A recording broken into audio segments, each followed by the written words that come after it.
Assalamualaikum warahmatullahi wabarakatuh. Selamat pagi semuanya.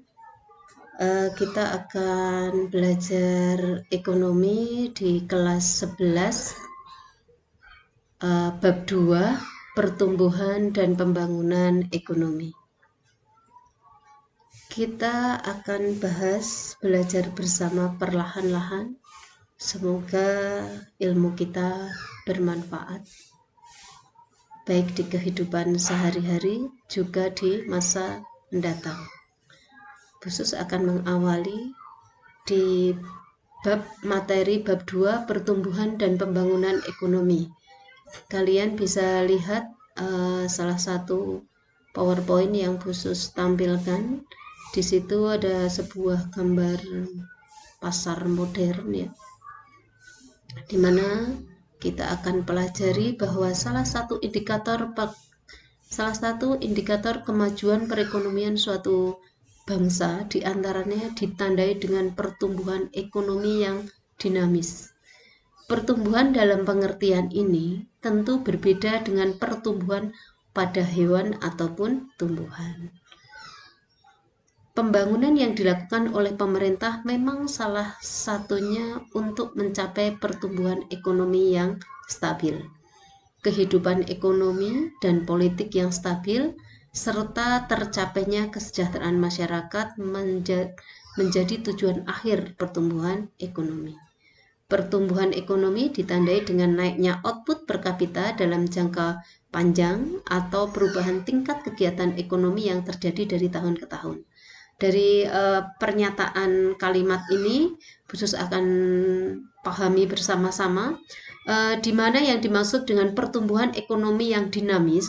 Ini artinya adalah sebuah pertumbuhan ekonomi di mana output atau hasil yang dihasilkan suatu negara itu bertambah dari berbagai sektor tentunya.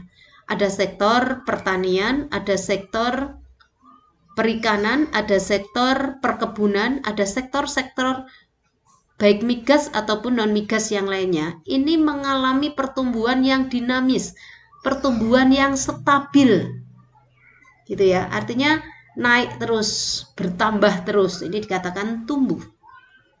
Sedangkan kita amati dari pernyataan pertumbuhan dalam pengertian ya, di sini pembangunan yang dilakukan pemerintah memang salah satunya untuk mencapai pertumbuhan ekonomi yang stabil. Itu ya, keinginannya stabil itu artinya naik terus, stabil bertambah, tidak turun, gitu ya. Sedangkan kehidupan ekonomi dan politik yang stabil ini tidak ada kerusuhan. Politik yang stabil di sini harapannya masyarakat itu tenang dengan apapun yang terjadi pada isu-isu politik yang ada di negara tersebut, tetapi kondisinya selalu stabil apapun kondisi politiknya yang sedang berlangsung. Itu harapannya. Sehingga tercapai kesejahteraan masyarakat. Itu adalah tujuan daripada akhir dari pertumbuhan ekonomi. Nah, kita akan lihat pertumbuhan ekonomi ditandai dengan naiknya output per kapita dalam jangka waktu yang panjang. Ini artinya pertumbuhan ekonomi ini akan naik terus. Naiknya output itu artinya barang ataupun jasa per kapita ya. Per kapita ini pendapatan nasional ya. Kita kemarin di bab 1 sudah pelajari pendapatan per kapita adalah pendapatan nasional dibagi dengan jumlah penduduk. Ini adalah salah satu tolak ukur untuk menghitung seberapa besar kesejahteraan yang dialami oleh sebuah negara tersebut. Dan ingat, yang dikatakan pembangunan itu ada perubahan di situ.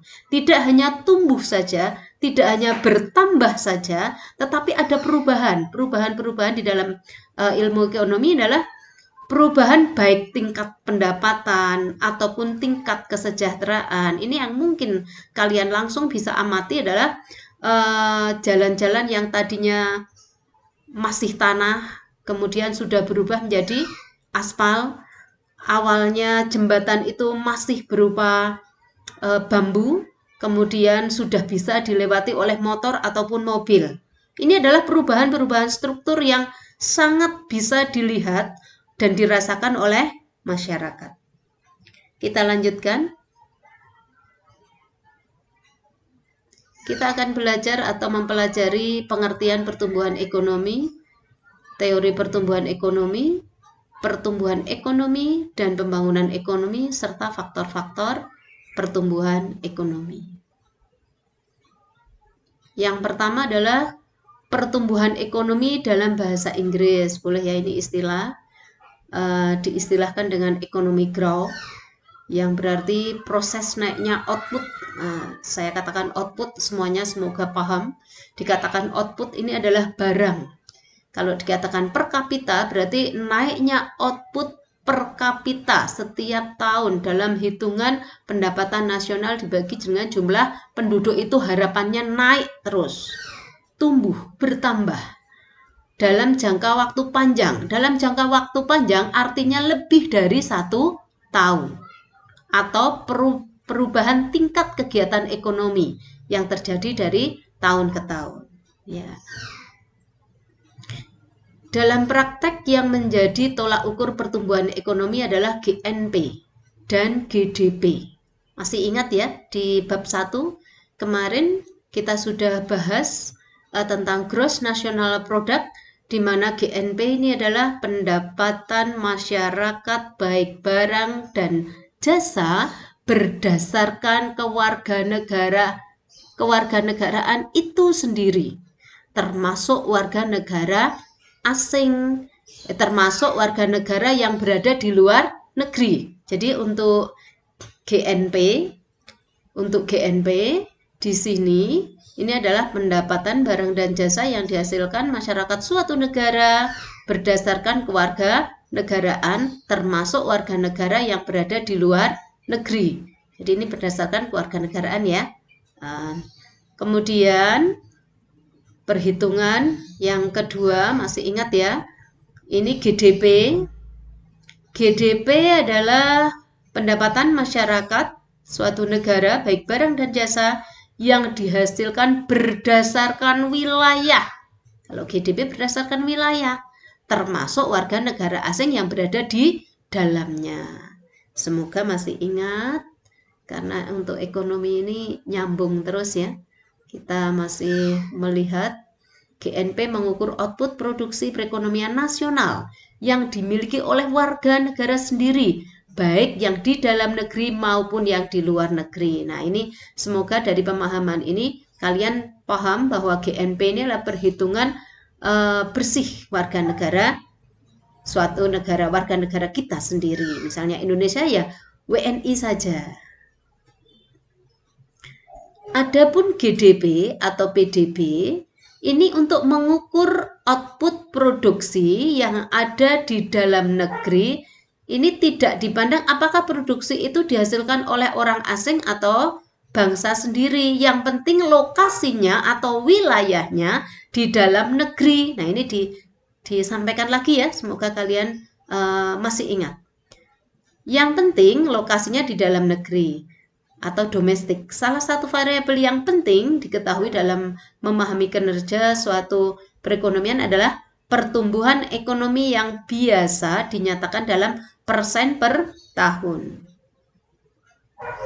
Suatu negara dikatakan telah mengalami pertumbuhan ekonomi apabila jumlah PDB tahun sekarang lebih besar dibanding PDB tahun sebelumnya.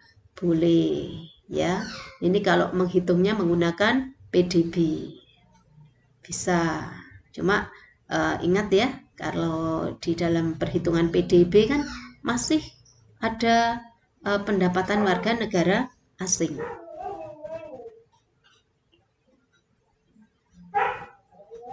Untuk menghitung pertumbuhan ekonomi di suatu negara ini dapat dirumuskan ya. Pertumbuhan ekonomi tahun T, tahun sekarang, sama dengan delta PDB tahun T, tahun sekarang, dibagi PDB tahun sebelumnya. T0 ini adalah tahun sebelumnya kali 100%. Atau bisa menggunakan rumus ini, boleh. Pertumbuhan ekonomi tahun T, tahun sekarang, tahun yang akan dihitung adalah PDB tahun sekarang dikurangi PDB tahun yang lalu dibagi dengan PDB tahun yang lalu kali 100%.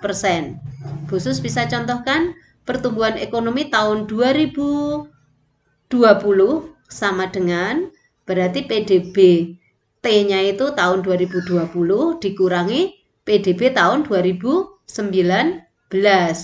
dibagi PDB tahun 2019 kali 100%. Ya. Pada tahun T, tahun yang akan dihitung. PDB tahun T-1 tahun sebelumnya boleh. Untuk pembangunan, ini mencakup berbagai segi yang lebih luas daripada pertumbuhan ekonomi, yakni mencakup segi perubahan sosial, kelembagaan, masyarakat, budaya, kesejahteraan masyarakat, dan perubahan struktur ekonomi, sehingga dapat dikemukakan bahwa pembangunan ekonomi sama dengan pertumbuhan ekonomi ditambah perubahan struktur ekonomi. Semoga kalian tidak bingung dengan apa yang kalian baca, karena memang pertumbuhan ekonomi dan pembangunan ekonomi ini berbeda. Kita lihat kembali ya, untuk pembangunan mencakup berbagai segi karena lebih luas. Di sini cirinya segi perubahan sosial. Dulunya masyarakat ini tidak banyak menggunakan laptop, katakanlah ya, tidak banyak menggunakan HP, tetapi majunya teknologi dan perkembangan sehingga mengakibatkan hampir semua siswa menggunakan HP untuk belajar daring misalnya. Ini sudah perubahan. Dulu saat sebelum pandemi ibaratnya siswa ini nggak punya HP nggak masalah. Tetapi sekarang nggak bisa. Setiap siswa harus menggunakan HP, juga alat-alat yang lain, ada laptop juga yang lain ya. Itulah perubahan sosial yang terjadi pada masyarakat. Perubahan-perubahan ini mengartikan sebuah kesejahteraan yang meningkat harapannya. Sehingga untuk merumuskan pembangunan ekonomi ini adalah pertumbuhan ekonomi ditambah perubahan struktur ekonomi. Nah, itu tadi perubahannya sudah kita bahas sebelumnya ya. Semoga bisa dipahami. Teori pertumbuhan ekonomi.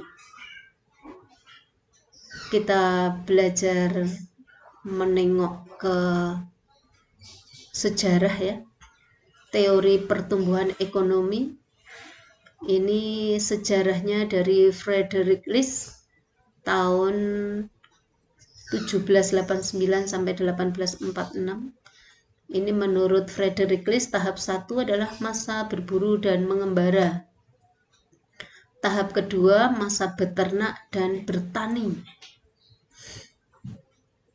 Masa ketiga bertani dan kerajinan. Nah, ini otomatis tahapan-tahapan ini bisa kita lihat perkembangan pola pikir pada masa itu ya. Ini sudah mulai berkembang. Masa yang keempat, masa kerajinan, industri dan perniagaan. Itu artinya sudah mulai ada CV ataupun PT. Kemudian pada tahun 1847 sampai 1930 ini ada Corbusier. Menurut Corbusier, pertumbuhan ekonomi dibagi menurut tahap-tahap berikut ini. Masa rumah tangga tertutup, masa rumah tangga kota, ini masa rumah tangga bangsa. Ini menurut Corbusier, ini tahap-tahap yang terjadi pada tahun itu yang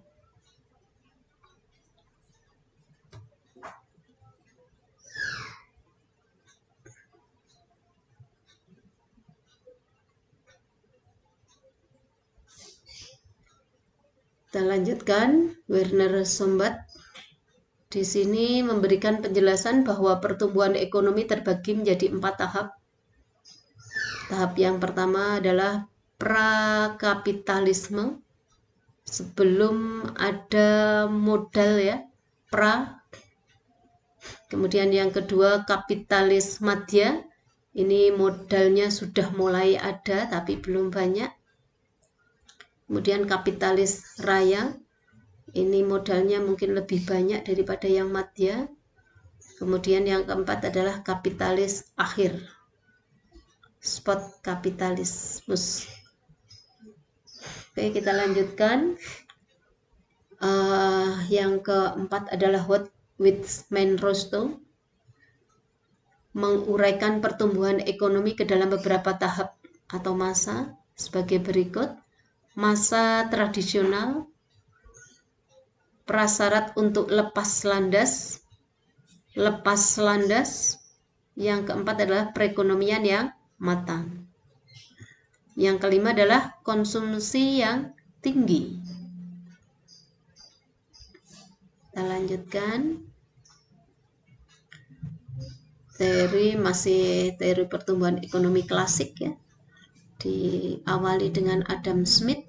Adam Smith percaya bahwa dengan menggunakan sistem ekonomi liberal, pertumbuhan ekonomi dapat dicapai secara maksimum.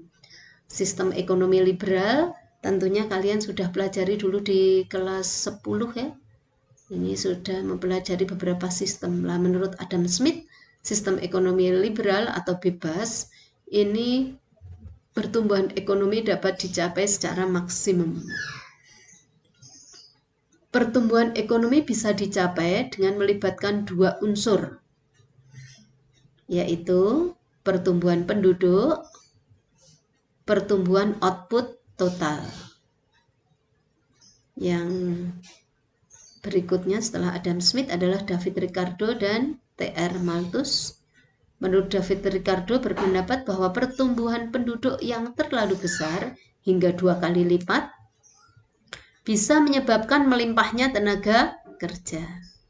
Tenaga kerja yang melimpah menyebabkan upah yang diterima menurun atau gaji, karena banyak penawaran tenaga kerja ya, sehingga upahnya ini tidak bisa tinggi, di mana upah tersebut hanya bisa untuk membiayai tingkat hidup minimum saja.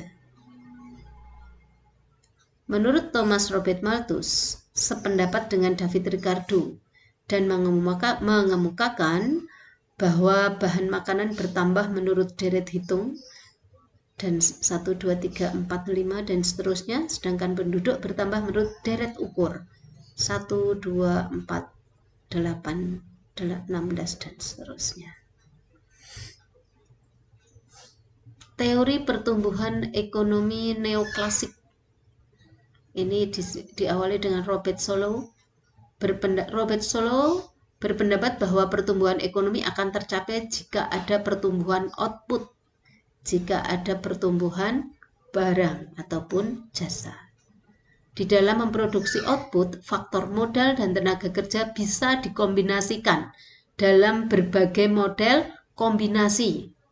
Nah ini dengan melihat dan membaca bahwa pengusaha yang sukses adalah pengusaha yang berhasil mengkombinasikan antara modal dan tenaga kerja, ini menjadi sebuah keuntungan yang maksimum gitu ya, atas penjualannya yang sukses. Kita lihat, Q adalah jumlah output yang dihasilkan, sedangkan F-nya adalah fungsi, C-nya adalah capital atau modal yang sebagai input, dan tenaga kerja ya.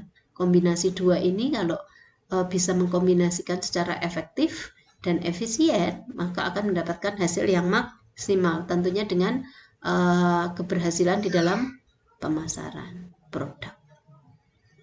Harrod dan Damar. Harrod dan Damar mengemukakan perlunya pembentukan modal sebagai syarat untuk mencapai pertumbuhan ekonomi yang mantap. Menurut mereka, bila pembentukan modal telah dilakukan pada suatu masa, maka pada masa berikutnya perekonomian akan sanggup memproduksi barang-barang dalam jumlah lebih besar.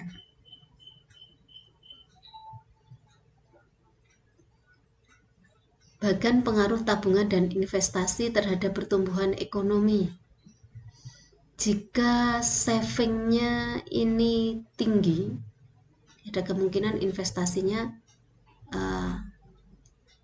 tidak terlalu tinggi ya. Kita lihat saving rasio ekonomi, pertumbuhan ekonomi dengan investasi. Pertumbuhan ekonomi akan sebanding atau sama dengan besarnya investasi yang dilakukan oleh masyarakat atau penduduk ya. Joseph Schumpeter. Menurut Joseph, pertumbuhan ekonomi terjadi bila ada inovasi dari para pengusaha. Betul sekali ya. Seorang pengusaha ini dituntut untuk lebih kreatif dan berinovatif. Dia bisa melakukan sebuah perubahan teknologi yang dulunya menggunakan bungkus tradisional, tapi saat inovasi itu terjadi, maka pembungkusannya sudah dibantu oleh beberapa mesin. Semoga bisa dipahami. Inovasi memiliki pengaruh sebagai berikut.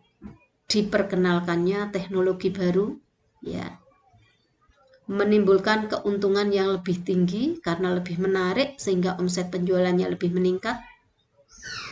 Yang ketiga, menimbulkan imitasi inovasi, betul, yaitu peniruan teknologi baru oleh pengusaha-pengusaha lain yang dapat meningkatkan hasil produksi. Ya, ada kemungkinan ada tiruannya ya.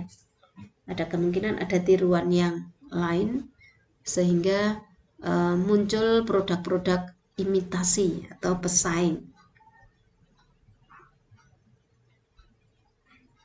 Faktor-faktor pertumbuhan ekonomi ini melibatkan beberapa faktor, diantaranya adalah sumber daya alam. Sumber daya alam merupakan faktor yang dapat dengan mudah digunakan untuk mengembangkan perekonomian suatu negara. Ya, sumber daya alam bisa dari laut, bisa dari daratan, ya, sumber daya alam yang ada di bumi atau di kekayaan alam kita. Negara dengan kekayaan alam yang tinggi dan memiliki nilai ekonomi yang tinggi akan lebih mudah mengembangkan perekonomiannya dibanding dengan negara yang kurang memiliki kekayaan alam. Yang kedua adalah sumber daya manusia.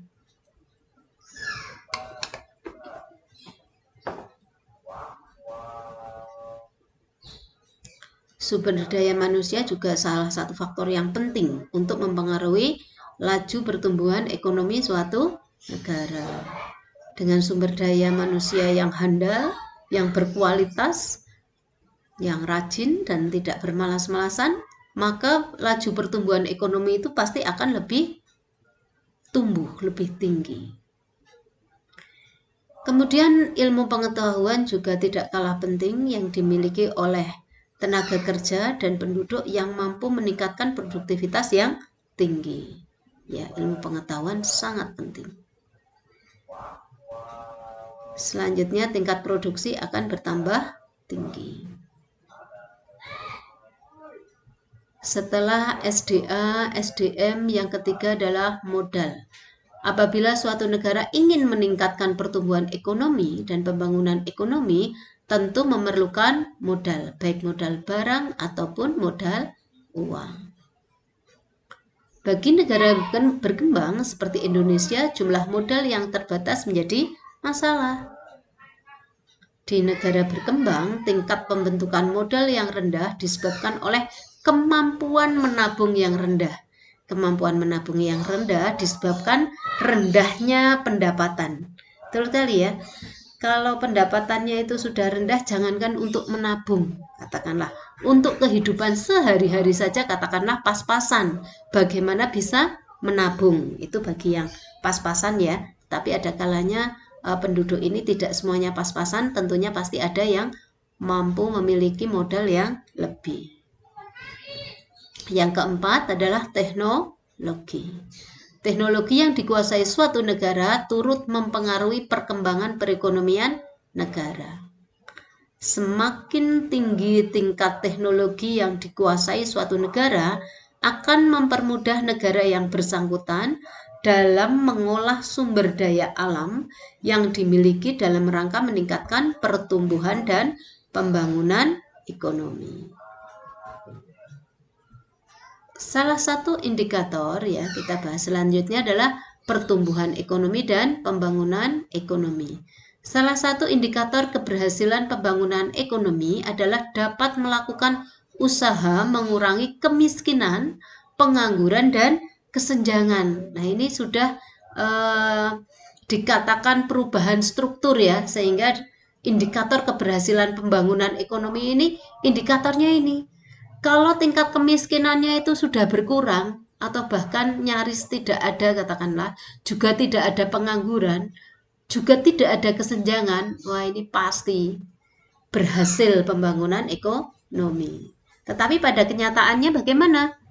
Apakah masih ada kemiskinan? Oh, ternyata masih. Berarti pembangunan ekonomi belum berhasil. Apakah masih ada pengangguran? Oh iya, masih ada.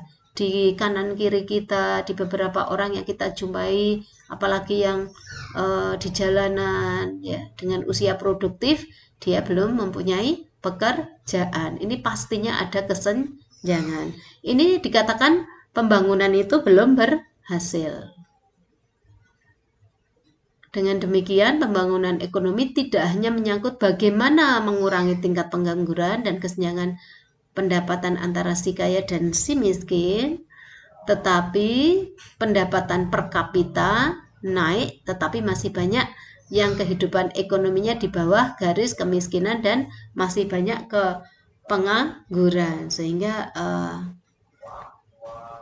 belum ya dikatakan berhasil ya jika semua faktor yang menyebabkan tingkat kesejahteraan menurun itu belum dikatakan pembangunan ekonomi berhasil. Harapannya adalah sejahtera, merata gitu ya. Pembangunan ekonomi mencakup hal yang lebih luas dibanding pertumbuhan ekonomi. Pertumbuhan ekonomi hanya melihat besar kecilnya angka PDB dari suatu negara. Pembangunan ekonomi bisa diartikan sebagai proses yang bertujuan menaikkan pendapatan per kapita untuk jangka waktu yang panjang, lebih dari 1 tahun, dan disertai adanya perubahan struktur ekonomi dan perkembangan iptek. Tadi sudah dibahas ya, perubahan struktur ekonomi itu adalah perubahan nyata yang dirasakan oleh masyarakat. Misalnya saja tingkat pendapatannya naik sehingga menyebabkan tingkat kesejahteraannya naik. Yang tadinya putus sekolah tetapi akhirnya bisa melanjutkan ke jenjang yang lebih tinggi, bahkan bisa berpendidikan lebih tinggi, bisa mendapatkan pekerjaan, bisa mendapatkan pendapatan yang tinggi sehingga kesejahteraannya meningkat, juga dinikmati dengan perubahan-perubahan yang lain yang dia bisa mencukupi secara ekonomi lebih, bahkan mungkin bisa berinvestasi gitu ya. Indikator keberhasilan pembangunan ekonomi. Yang pertama adalah indikator ekonomi, pertumbuhan ekonomi dan distribusinya. Artinya pertumbuhan ekonomi ini merata dengan pembagiannya, gitu ya. Yang kedua, pendapatan per kapita. Harapannya kalau dikatakan pembangunan itu berhasil, ya pendapatan per kapitanya naik, tidak seperti tahun yang lalu. Tingkat pengangguran dan kesempatan kerja ini tingkat penganggurannya kecil, kesempatan kerjanya juga besar, luas, bisa menyerap berbagai jenis tenaga kerja. Itu harapannya, sehingga dikatakan berhasil. Kemudian tingkat kemiskinan otomatis rendah ya. Ini indikator ekonomi dikatakan keberhasilan pembangunan ekonomi.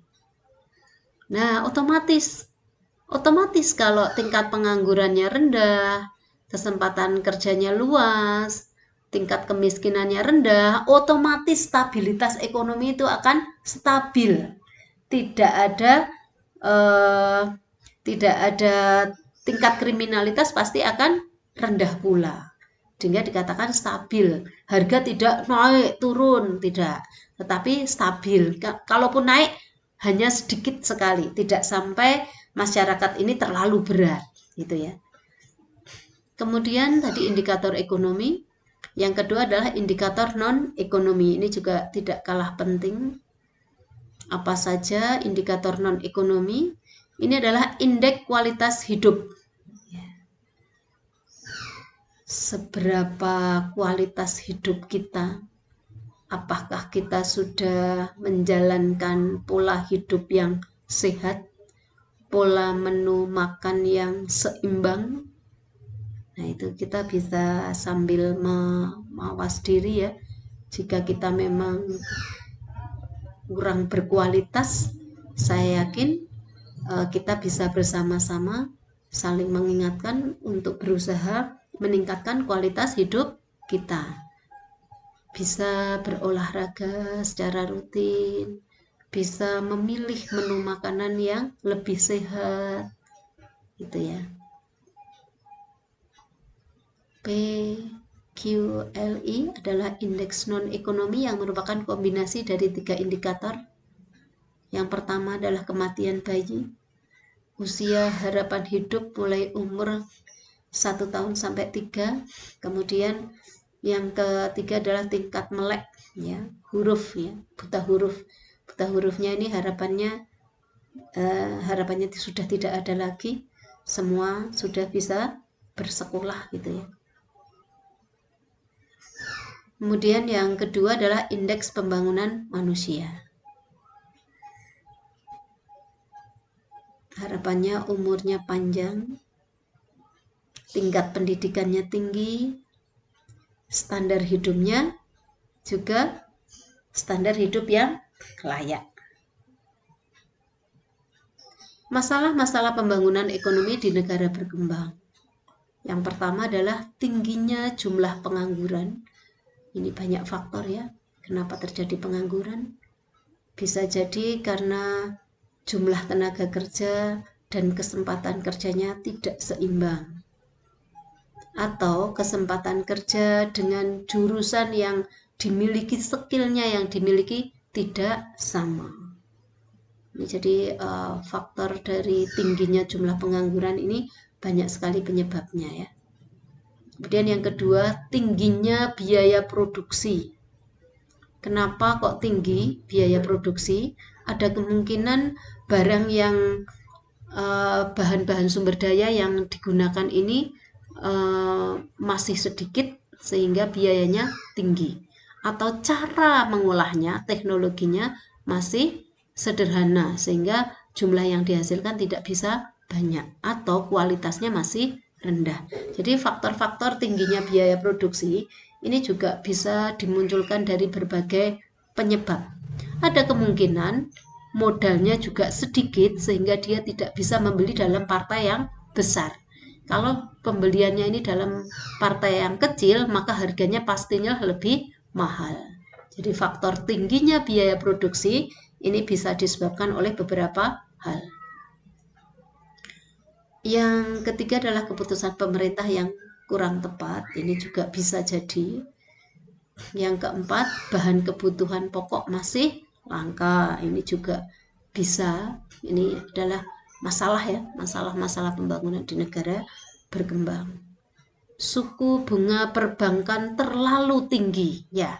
Kalau tingkat suku bunga perbankan terlalu tinggi, ini pasti beberapa pengusaha akan melemah atau tidak mampu untuk meminjam untuk menambah modal. Dia akan tidak berani jika suku bunganya terlalu tinggi. Angka inflasi makin turun.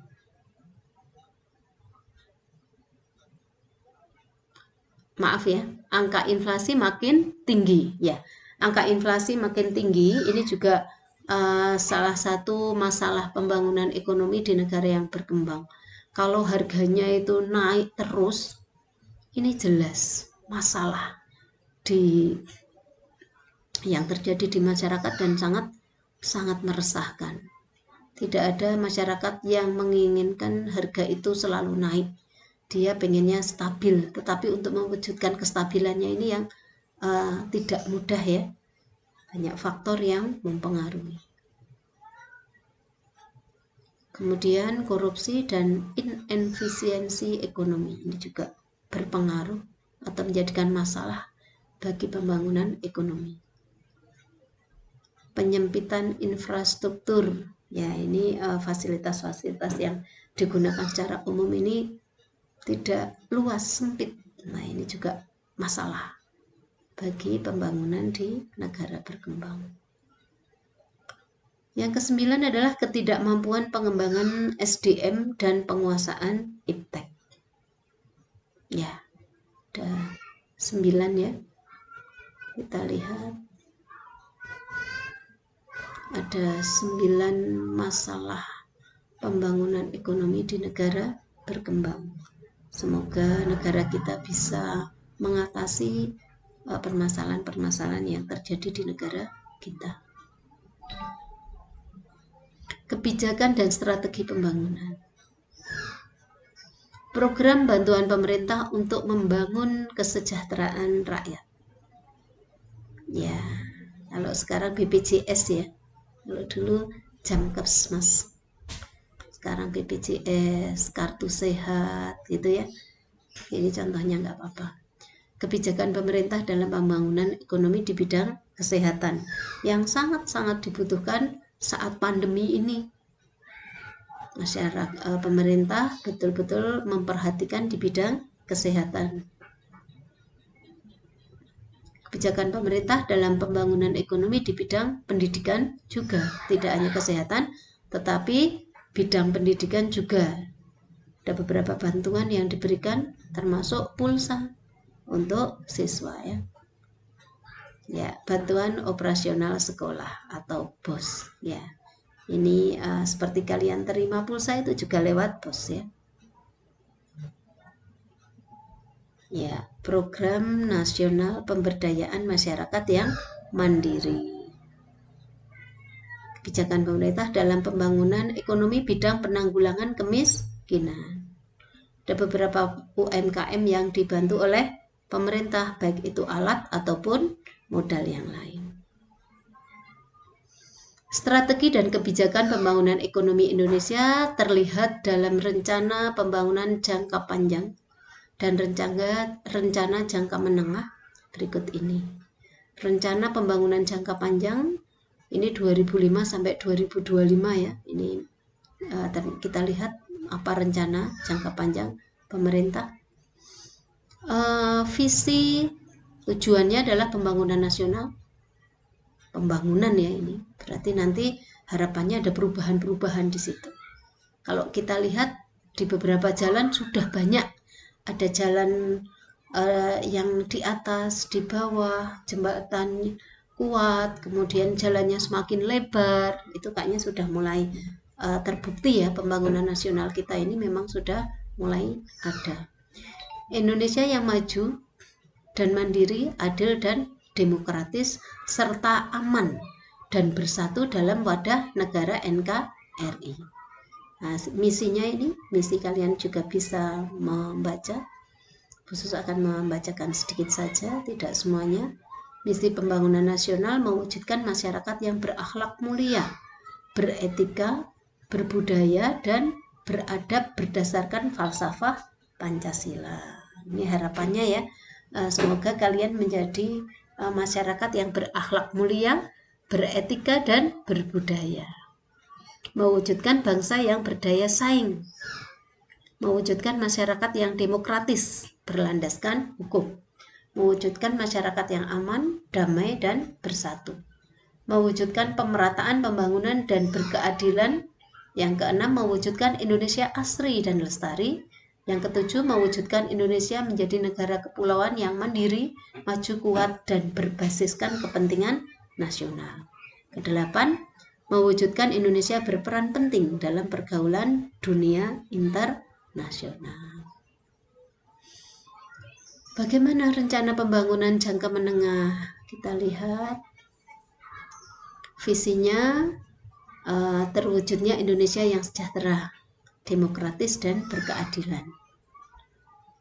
Bagaimana misinya? Melanjutkan pembangunan menuju Indonesia yang sejahtera, memperkuat pilar-pilar demokrasi, memperkuat dimensi keadilan di semua bidang. Arah pembangunan jangka menengah adalah melanjutkan pembangunan mencapai Indonesia yang sejahtera, memperkuat pilar-pilar demokrasi dengan penguatan yang bersifat kelembagaan dan mengarah pada tegaknya ketertiban umum, penghapusan segala macam diskriminasi, pengakuan dan penerapan HAM, serta kebebasan yang bertanggung jawab. Yang ketiga, memperkuat dimensi keadilan dalam semua bidang, termasuk pengurangan kesejahteraan, pendapatan, dan pembangunan antar daerah, termasuk desa, kota, dan gender. Oke, kita lanjutkan. Yang terakhir, khusus memberikan ada 5 pertanyaan, masukkan dalam tugas kalian. Jika kalian masih menggunakan tim, nanti dijawab di kolom komentar saja, dan yang paling mudah dibaca adalah kirimkan berupa PDF.